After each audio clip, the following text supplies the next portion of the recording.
जप जी साहिब एक ओंकार सतनाम। हुक्मी होवन आकार हुक्म न कहया जाई। हुक्मी होवन जी हुक्म मिलै वड्याई। हुक्मी उत्तम नीच हुक्म लिख दुख सुख पाइय है। एक ना हुक्मी बख्शीश एक हुक्मी सदा पवाई है। हुक्मै अंदर सब को बाहर हुक्म न कोए। नानक हुक्मै जे बुझै ताहू मैं कहे न कोए।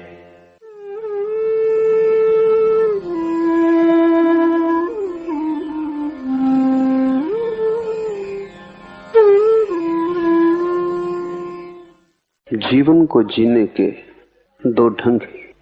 एक ढंग है संघर्ष का, एक ढंग है समर्पण का।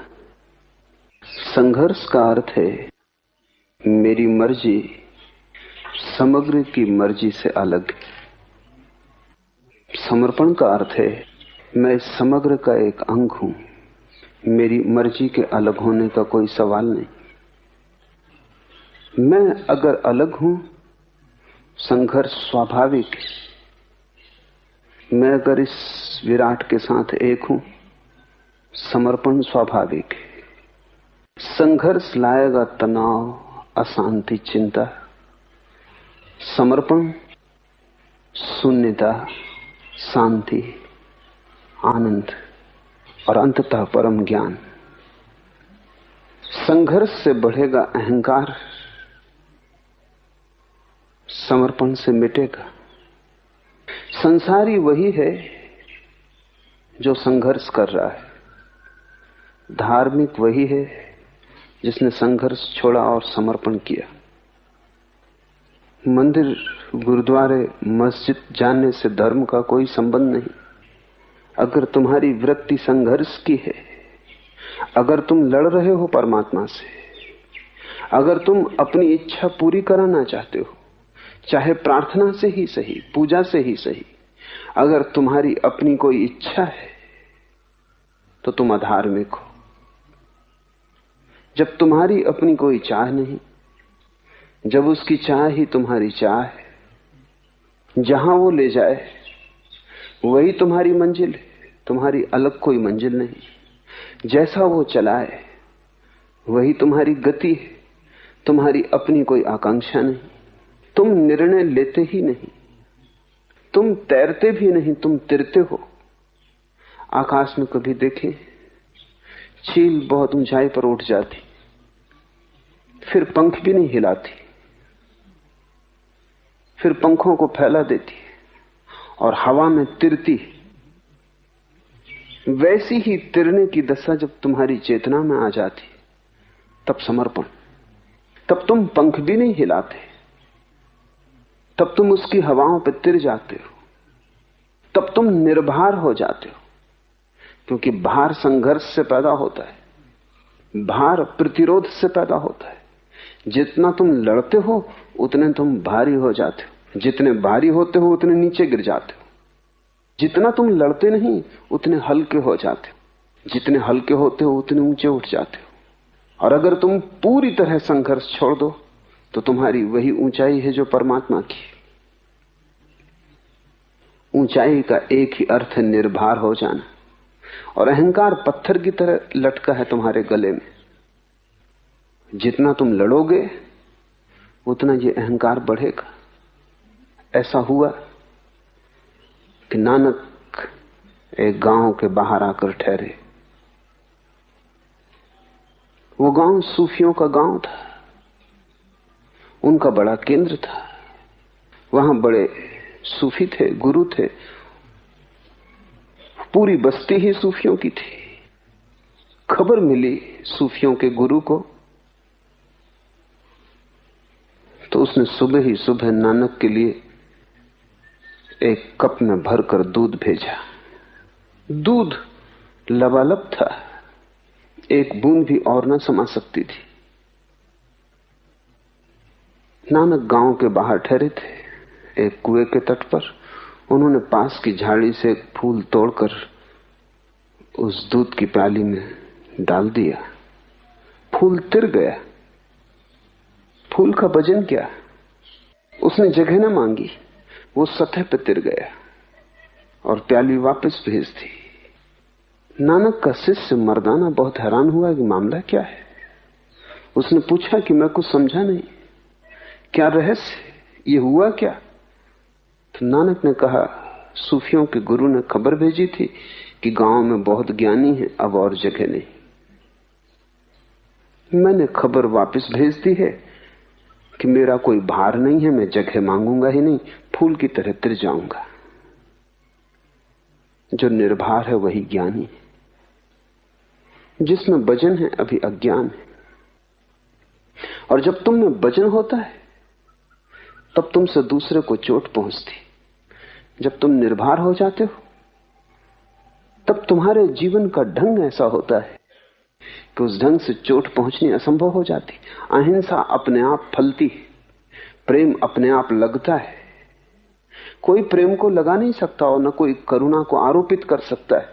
अगर तुम निर्भर हो जाओ तो ये सब घटनाएं अपने से घटती हैं, जिससे आदमी के पीछे छाया चलती है। ऐसे भारी आदमी के पीछे घृणा, हिंसा, वैमनस्य, क्रोध, हत्या चलती है। हल्के मनुष्य के पीछे प्रेम, करुणा, दया, प्रार्थना अपने आप चलती। इसलिए मौलिक सवाल भीतर से अहंकार को गिरा देने का है। कैसे तुम गिराओगे अहंकार को? एक ही उपाय है। वेदों ने उस उपाय को रित कहा है, लाओसे ने उस उपाय को ताओ कहा है, बुद्ध ने धम्म, महावीर ने धर्म, नानक का शब्द है हुक्म, उसकी आज्ञा। उसकी आज्ञा से जो चलने लगा, जो अपनी तरफ से हिलता डुलता भी नहीं, जिसका अपना कोई भाव नहीं, कोई चाह नहीं, जो अपने को आरोपित नहीं करना चाहता, वो उसके हुक्म में आ गया। यही धार्मिक आदमी है। और जो उसके हुक्म में आ गया वो सब पा गया, कुछ पाने को बचता नहीं। क्योंकि उसके हुक्म को मानना उसके हृदय तक पहुंच जाने का द्वार है। अपने को ही मानना, उससे दूर हटते जाना है। अपने को मानना है कि तुमने परमात्मा की तरफ पीठ कर ली, उसकी आज्ञा को माना कि तुम्हारा मुख परमात्मा की तरफ हो गया। तुम सूरज की तरफ पीठ करके जीवन भर भागते रहो तो भी अंधेरे में रहोगे, और तुम सूरज की तरफ मुंह इसी क्षण कर लो तो जन्मों जन्मों का अंधेरा कट जाएगा। परमात्मा के सन्मुख होने का एक ही उपाय है, और वो ये है कि तुम अपनी मर्जी छोड़ दो। तुम तैरो मत, बहो, तुम तिरो, वो काफी है। तुम अकारण ही बोझ ले रहे हो, और तुम्हारी सफलताएं, असफलताएं तुम्हारे अहंकार के ही रोग है। और तुम्हारी हालत वैसी है जैसा मैंने सुना है कि एक रथ गुजर रहा था और एक मक्खी उसके पहिए की कील पर बैठी थी। बड़ी धूल उठती थी, रथ बड़ा था, 12 घोड़े जुड़े थे, बड़ा भयंकर आवाज, बड़ी धूल उठती थी। उस मक्खी ने आसपास देखा और कहा कि आज मैं बड़ी धूल उड़ा रही हूं।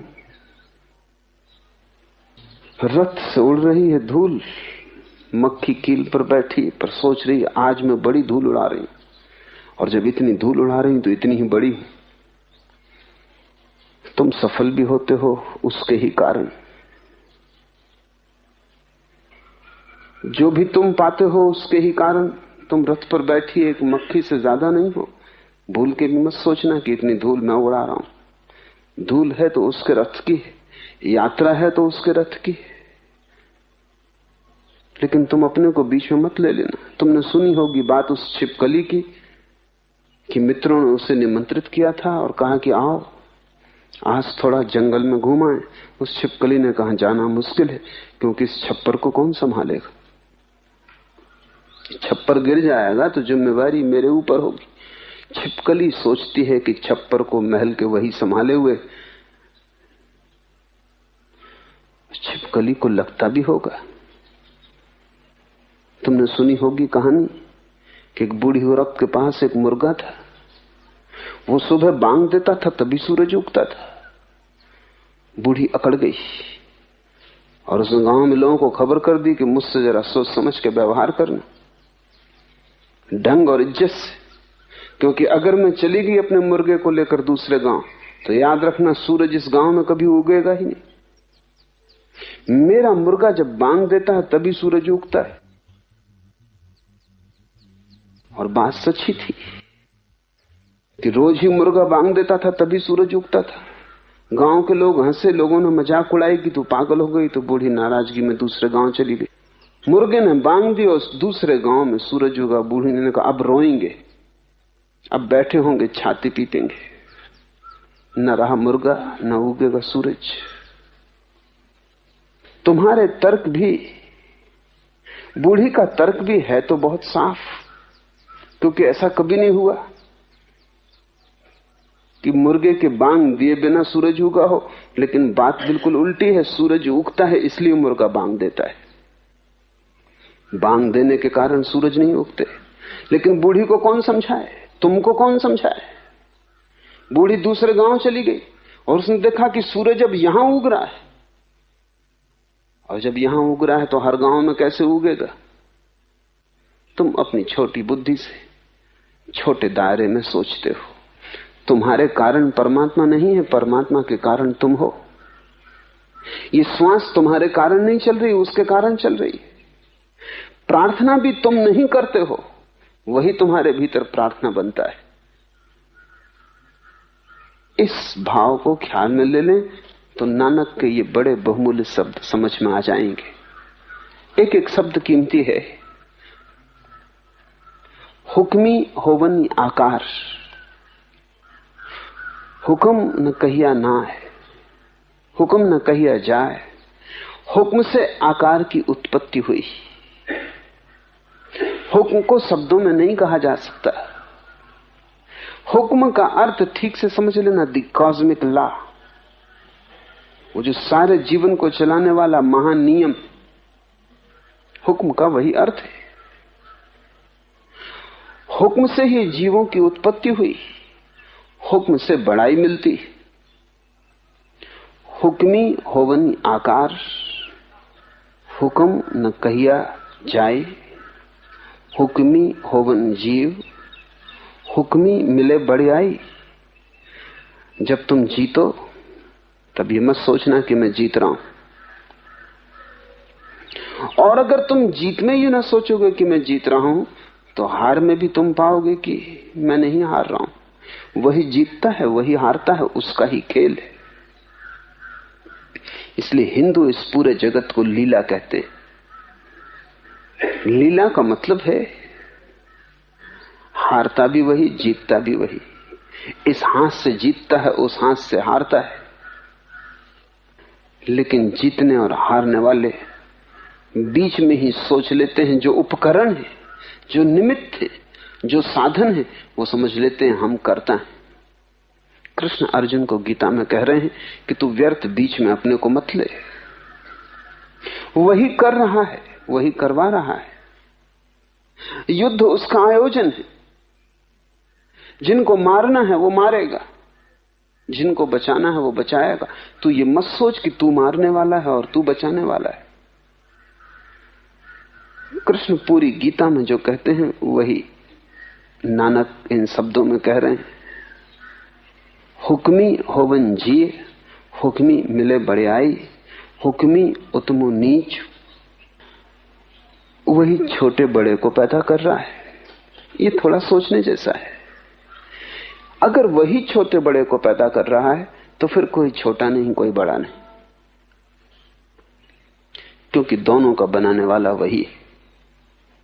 तुमने एक छोटी सी मूर्ति बनाई, तुमने एक बड़ी मूर्ति बनाई, बनाने वाले तुम ही हो। जब कर्ता एक है तो कौन छोटा कौन बड़ा, जब दोनों में उसका ही हाथ लगा है। लेकिन हम सोचते हैं मैं छोटा, मैं बड़ा, और जीवन भर हम पीड़ा उठाते हैं। और तुम इतने बड़े कभी भी ना हो पाओगे कि तुम तृप्त हो जाओ।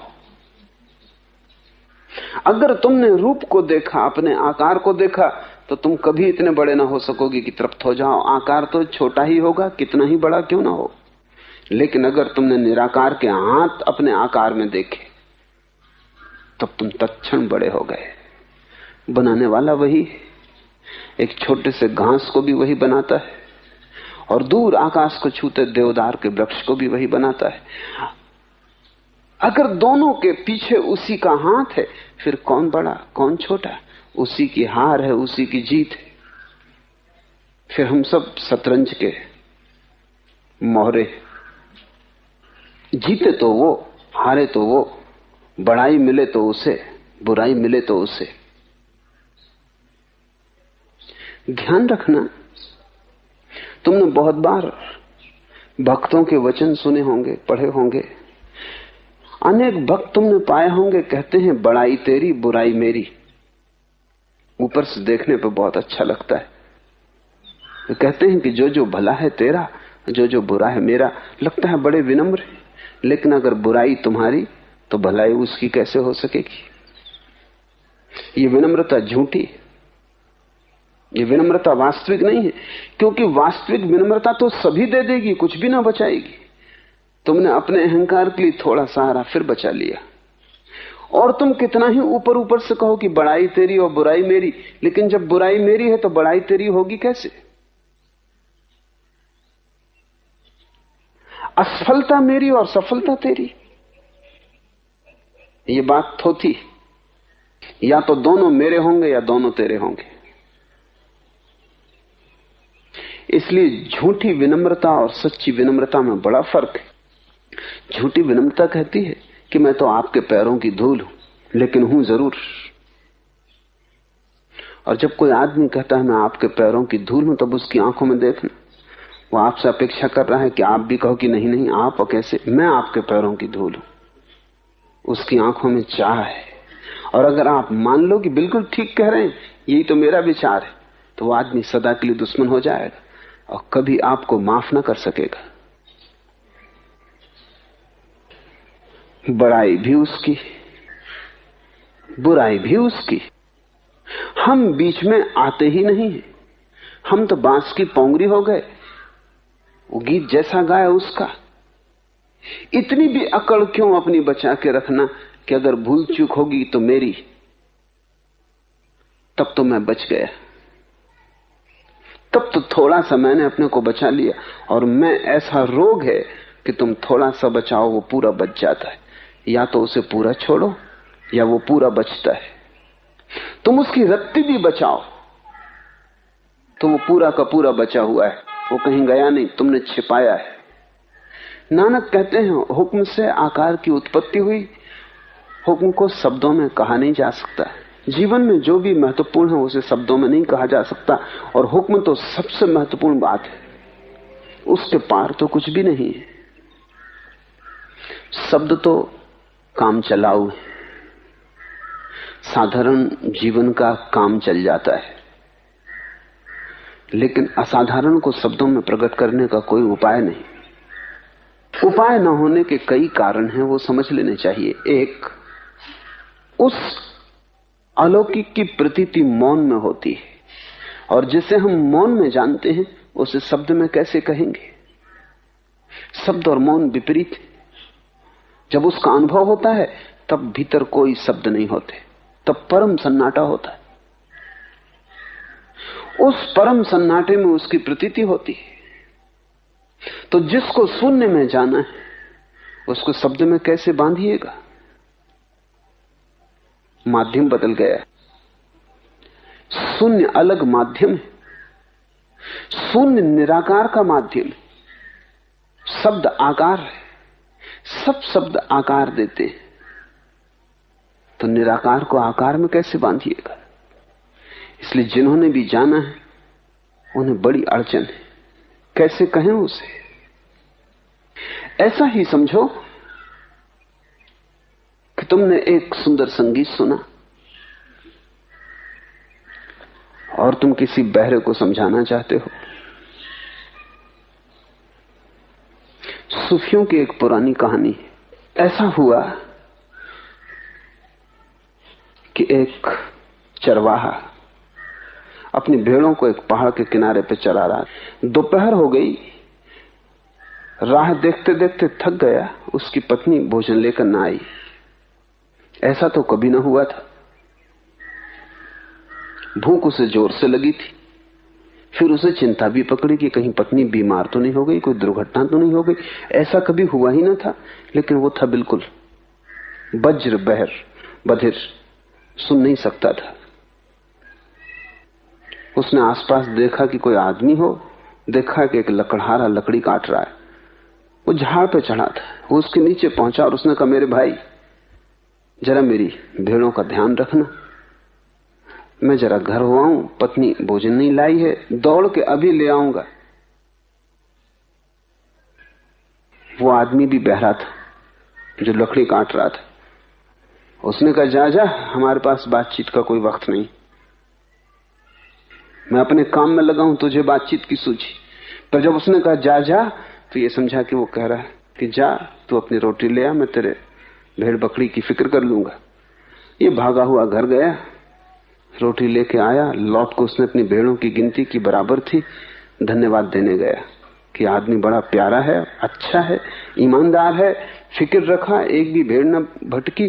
फिर उसे ख्याल आया, धन्यवाद कोरा क्या देना। एक लंगड़ी भेड़ थी उसके पास, उसे आज नहीं कल काटना ही था। सोचा ये से भेंट कर दें। लंगड़ी भेड़ लेके आया और उसने कहा कि मेरे भाई, बड़े बड़े धन्यवाद, तुम्हारी बड़ी कृपा, ये भेड़ स्वीकार कर लो। ऐसे भी इसे काटना ही था। वो दूसरे बहरे ने कहा, तेरा क्या मतलब? मैंने तेरी भेड़ लंगड़ी की? विवाद बढ़ गया, क्योंकि वो एक चिल्ला रहा था कि मैंने तेरी भेड़ देखी नहीं, मुझे मतलब क्या, और दूसरा कह रहा था मेरे भाई इसको स्वीकार कर लो।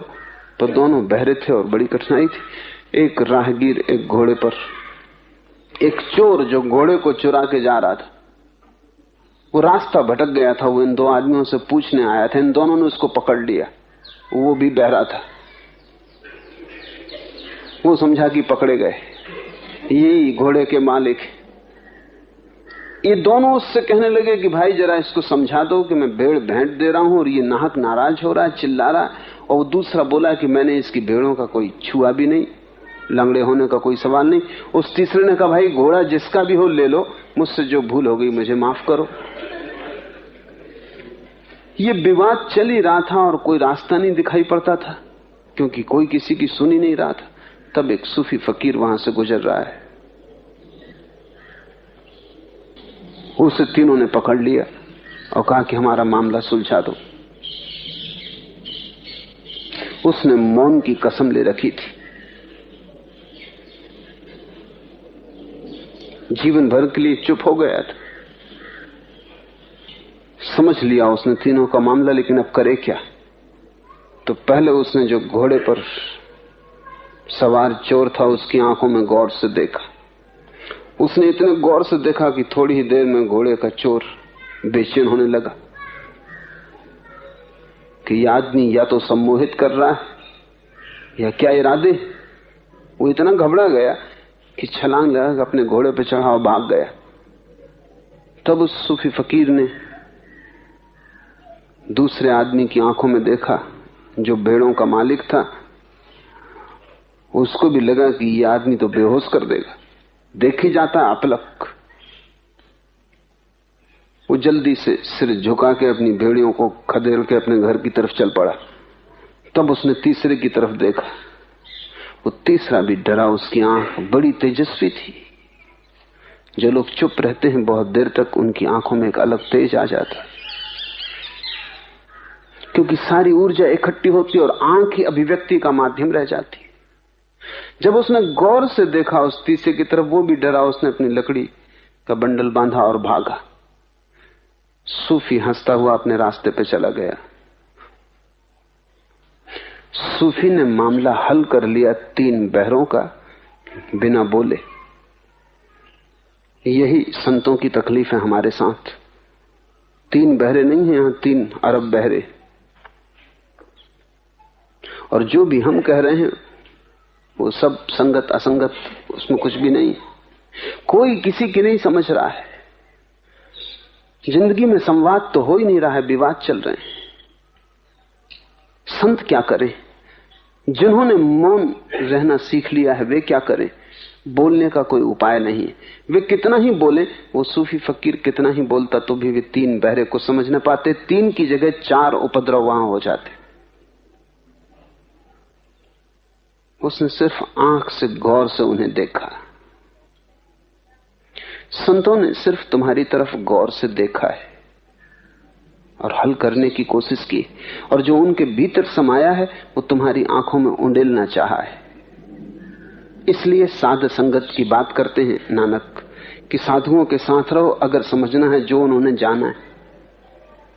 संगति करो, सत्संग करो। सुनने कहने से बहुत न होगा। कुछ कहा जाएगा, कुछ तुम समझोगे, लोग बहरे हैं। कुछ बताया जाएगा, कुछ तुम देखोगे, लोग अंधे हैं। तुम अपनी व्याख्या करोगे, तुम शब्दों को अपने अर्थ दे दोगे। नानक कहते हैं हुक्म न कहिया जाई, वो कहा नहीं जा सकता, फिर भी इशारे किए जा सकते हैं। ये इशारे, ये कहना नहीं है, ये इशारे। इन शब्दों में वो हुक्म नहीं है। ये शब्द तो मील के किनारे लगे पत्थर की तरह, ये बता रहे हैं कि चले जाओ, आगे है मंजिल। लेकिन बहुत से लोग मील के पत्थर को पकड़ के बैठ जाते। वो तुम भी कर सकते हो। तुम भी कर सकते हो कि रोज सुबह उठ के जपजी का पाठ करो और इसको दोहराते रहो और कंठस्थ कर लो। तुमने मील का पत्थर पकड़ लिया। ये तो इशारा है, इसे कंठस्थ करने से कुछ भी ना होगा। इसमें जो जिस तरफ इशारा है उस तरफ चलना पड़ेगा, यात्रा करनी पड़ेगी। धर्म एक यात्रा है। तुम चाहे जपजी को पकड़ो, चाहे गीता को, चाहे कुरान को, अगर तुम पकड़ के बैठ गए तो तुमने मील के पत्थर को छाती से लगा लिया। समझो और आगे बढ़ो। जैसे जैसे तुम आगे बढ़ोगे वैसे वैसे राज प्रकट होगा। हुक्म को शब्दों में नहीं कहा जा सकता।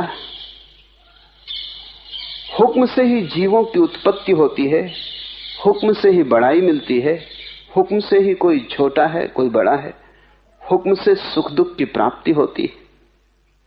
थोड़ा सोचो, जब तुम्हें दुख मिलता है तो तुम किसी को जिम्मेवार ठहराते हो। अगर जिम्मेवार ही ठहराना है तो हुक्म को जिम्मेवार ठहराओ। पति दुखी है तो सोचता है पत्नी जिम्मेवार है, पत्नी दुखी है तो सोचती है पति जिम्मेवार है, बाप दुखी है तो सोचता है बेटा जिम्मेवार है। अगर जिम्मेवारी ही देनी है तो परमात्मा को दो, उससे छोटे में काम ना चलेगा। लेकिन बड़ा मजा है, तुम जब भी दुखी हो तो अपने आसपास जिम्मेवारी किसी के कंधे पे टांग देते हो, और जब भी तुम सुखी हो तब तुम खुद मानते हो कि मेरे ही कारण मैं सुखी हूं। ये तर्क किस भांति का है? सुखी हो तब तुम अपने कारण, और दुखी हो तब किन्हीं और के कारण। इस वजह से ना तो तुम दुख को हल कर पाते हो और ना तुम सुख का राज खोज पाते हो, क्योंकि दोनों हालत में तुम गलत हो। न तो दूसरा जिम्मेवार है दुख के लिए और न तुम जिम्मेवार हो सुख के लिए। दोनों के पीछे परमात्मा जिम्मेवार है। और अगर एक ही हाथ से सुख दुख आ रहे हैं तो उनमें भेद क्या करना, फर्क क्या करना? एक मुसलमान बादशाह हुआ, उसका एक गुलाम था। गुलाम से उससे बड़ा प्रेम था, बड़ा लगाव था, वो बड़ा स्वामी भक्त था। एक दिन दोनों जंगल से गुजरते थे। एक वृक्ष में एक ही फल लगा था। सम्राट ने फल तोड़ा, जैसी उसकी आदत थी उसने एक कली काटी और गुलाम को दी। गुलाम ने चखी और उसने कहा मालिक एक कली और गुलाम मांगता ही गया। फिर एक ही कली हाथ में बची। सम्राट ने कहा इतना स्वादिष्ट है। गुलाम ने झपट्टा मार के वो एक कली भी छीननी चाहिए। सम्राट ने कहा यह हद हो गई, मैंने तुझे पूरा फल दे दिया और दूसरा फल भी नहीं है, और अगर इतना स्वादिष्ट है तो कुछ मुझे भी चखने दे। उस गुलाम ने कहा कि नहीं, स्वादिष्ट बहुत है और मुझे मेरे सुख से वंचित न करें, दे दें। लेकिन सम्राट ने चख ली। वो फल बिल्कुल जहर था, मीठा होना तो दूर, उसके एक टुकड़े को लीलना मुश्किल था। सम्राट ने कहा, पागल, तू मुस्कुरा रहा है और इस जहर को तू खा गया, तूने कहा क्यों नहीं? उस गुलाम ने कहा, जिन हाथों से इतने सुख मिले हों और जिन हाथों से इतने स्वादिष्ट फल चखे हों, एक कड़वे फल की शिकायत। फलों का हिसाब ही छोड़ दिया है, हाथ का हिसाब है। जिस दिन तुम देख पाओगे कि परमात्मा के हाथ से दुख भी मिलता है, उस दिन तुम उसे दुख कैसे कहोगे? तुम उसे दुख कह पाते हो अभी, क्योंकि तुम हाथ को नहीं देख रहे हो। जिस दिन तुम देख पाओगे सुख भी उसका, दुख भी उसका, सुख दुख दोनों का रूप खो जाएगा। न सुख सुख जैसा लगेगा, न दुख दुख जैसा लगेगा। और जिस दिन सुख दुख एक हो जाते हैं, उसी दिन आनंद की घटना घटती। जब तुम्हें सुख दुख का द्वैत नहीं रह जाता, तब अद्वैत उतरता है, तब आनंद उतरता है, तब तुम आनंदित हो जाओगे। नहीं, किसी को पड़ोस में, पति को पत्नी को, मित्र को भाई को, दोस्त को दुश्मन को दोषी मत ठहराना। सब दोषों का मालिक वो है।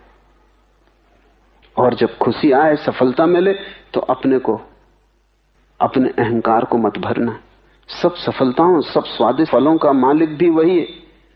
अगर तुम सब उसी पे छोड़ दो तो सब खो जाएगा, सिर्फ आनंद शेष रह जाता है। हुक्म से कोई ऊंचा कोई नीचा, हुक्म से सुख दुख की प्राप्ति, हुक्म से ही कोई प्रसाद को उपलब्ध होता है, हुक्म से ही कोई आवागमन में भटकता है। सभी कोई हुक्म के अंदर है, हुक्म पे बाहर कोई भी नहीं। नानक कहते हैं, जो इस हुक्म को समझ लेता वो अहंकार से मुक्त हो जाता है। नानक हुक्मे जे बुझे ता हऊ में कहे न कोई। क्योंकि जिसने ये सार की बात समझ ली कि सब उसी का है, तो मैं कहने को बचता ही कौन है? इसे थोड़ा समझे। तुम अहंकार को अनेक बार छोड़ना भी चाहते हो, क्योंकि उससे पीड़ा मिलती है, फिर भी छोड़ नहीं पाते। क्या कारण होगा? क्योंकि उसी से तुम्हें सुख भी मिलता है, इसलिए अड़चन। अहंकार से दुख मिलता है, ये जाहिर है, क्योंकि जब कोई गाली देता है पीड़ा होती, वो पीड़ा अहंकार को होती। तुम छोड़ना भी चाहते हो। मुझसे लोग आते हैं, पूछते हैं कि दुख को कैसे छोड़ें, और ये भी कहते हैं कि समझ में आता अहंकार ही दुख है, कैसे छोड़ें? मैं उनसे कहता हूं, कैसे का सवाल ही नहीं। अगर तुम्हें सच में दिखाई पड़ता है अहंकार दुख है, तो तुम छोड़ ही देते, पूछना क्या है? लेकिन बात उलझी हुई है। कोई गाली देता है, अहंकार को दुख मिलता है, तुम छोड़ना चाहते हो, लेकिन फिर कोई फूल माला पहनाता है, तब अहंकार को सुख मिलता है। अहंकार आधा तुम छोड़ना चाहते हो, आधा तुम बचाना चाहते हो। उसी को निंदा अखरती है, उसी को प्रशंसा सुख देती है। भूल हो जाती है तो चोट लगती है, ठीक बात घट जाती है तो भली लगती है। लोग निंदा करते हैं, चारों तरफ अपमान करते हैं, खलता है। लोग प्रशंसा करते हैं, यशगान करते हैं, गीत गाते हैं, गुणगान करते हैं, बड़ा भला लगता है। दोनों ही घटनाएं अहंकार को घट रही हैं। और तुम्हारी मुसीबत यह है कि तुम अगर अहंकार छोड़ो तो दुख भी मिट जाएगा, सुख भी मिट जाएगा। सुख को तुम बचाना चाहते हो, दुख को तुम मिटाना चाहते हो। ये कभी हुआ नहीं, कभी होगा नहीं। दोनों ही साथ जाएंगे। एक ही सिक्के के दो पहलू हैं। एक पहलू को तुम बचाना चाहते हो, दूसरे को फेंक देना चाहते हो। ये कैसे होगा? फेंकते हो, उठा लेते हो, क्योंकि वो दूसरा पहलू भी हाथ से जाता है। हाथ में रखते हो, फेंकना चाहते हो, क्योंकि वो दुख वाला पहलू भी हाथ में रह जाता है। अहंकार को समझो, सुख भी वही देता, दुख भी वही देता। और अगर तुम दोनों परमात्मा पर छोड़ दो, जहां से कि वास्तविक स्रोत है जीवन का, अगर तुम सब उसी पर छोड़ दो, तो तुम्हारे मैं को बचने की जगह कहां रह जाएगी? तुम कैसे कहोगे मैं हूं? मैं कृत्यों का जोड़ है, तुमने जो जो किया है उसका इकट्ठा जोड़ मैं कोई वस्तु नहीं है, सिर्फ बहुत बहुत कृत्यों की पड़ी हुई जोड़ी हुई धारणा है। तुम्हारा अतीत, तुमने जो जो किया है उसका जोड़ अहंकार है। अगर सारा कर्तत्व तुम छोड़ दो और तुम कह दो कर्ता तू है, कर्ता पुरुष, मैं केवल माध्यम हूं, फिर कैसे अहंकार?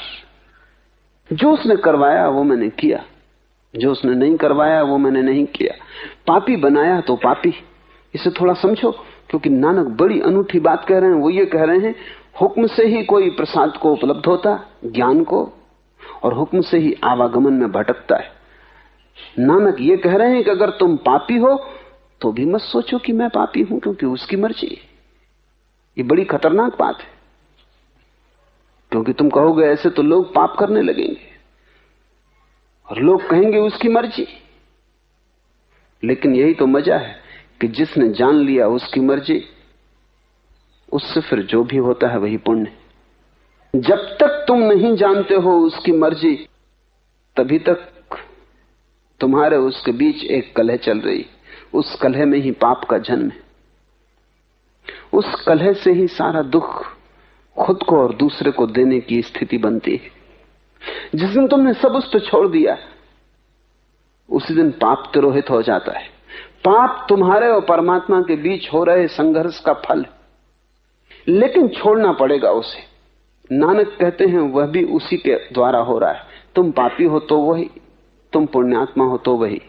ना तो तुम सोचो कि पुण्य मैंने किया है, और ना तुम सोचो कि पाप मैंने किया है।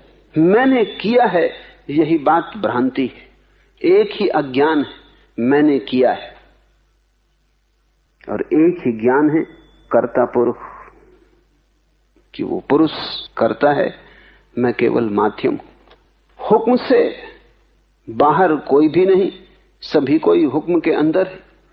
हुक्म अंदर सबू को, बाहर हुक्म न कोई। और नानक कहते हैं जो इस हुक्म को समझता है वो अहंकार से मुक्त हो जाता है।